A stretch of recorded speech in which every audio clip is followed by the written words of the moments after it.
All right, so this is a detailed breakdown of the firing party sequence that happens directly after firing the volleys.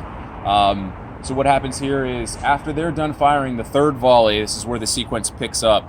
I call a present arms for taps, which is played immediately after, and then I pick up the individual pieces of brass off the ground. So this is going to break down exactly how that sequence carries out. So this is after the third volley's been fired. Present. Ha!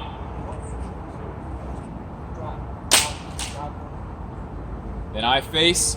I would have a sword. If no sword, a hand salute during taps. Last note of taps, cut the salute. Oh, der. Ha! And immediately afterwards, I step off. Stop at the center man, and the reason for that is if I have a sword, I'm returning the sword so that I can go pick up the brass. If I don't have a sword, I'm going to continue on to the end of the formation.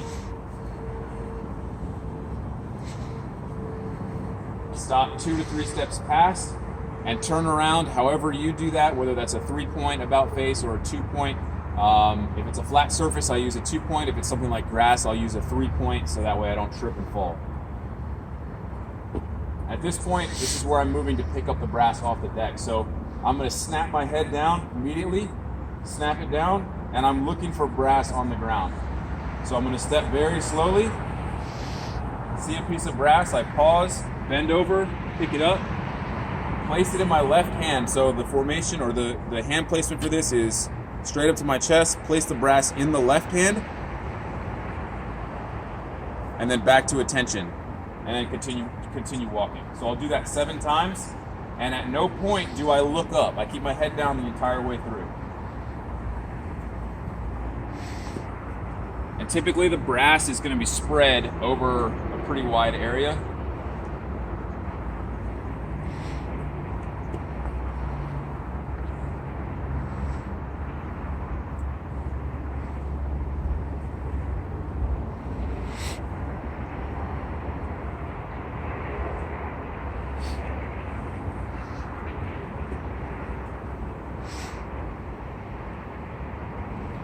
Now once I reach the end of the formation, I stop and the head snaps back up. And this is very visible from a distance with your covers on, that head snap of going down and back up. So at this point then I face and go around behind the formation. And this is where I have my bag staged. At this point, I'm just going to turn and face, bend down, and then all those rounds I collected go into the velvet bag. Velvet bag gets closed up. I make sure my uniform is straight, and I'm trying my best to be behind the number 1 man here in the team, so that my movements back here are pretty much blocked from the crowd. So once I'm done with that, I step next to him and I wait for the part in the sequence when I'm going to step forward and give the rounds to the funeral director. So I stand and I wait, I watch at the appropriate time, then I step off, make my way up towards the funeral director and come and stand next to him. And then we turn, I leave the rounds, turn back around and walk straight back to the formation. And that's the end of the sequence.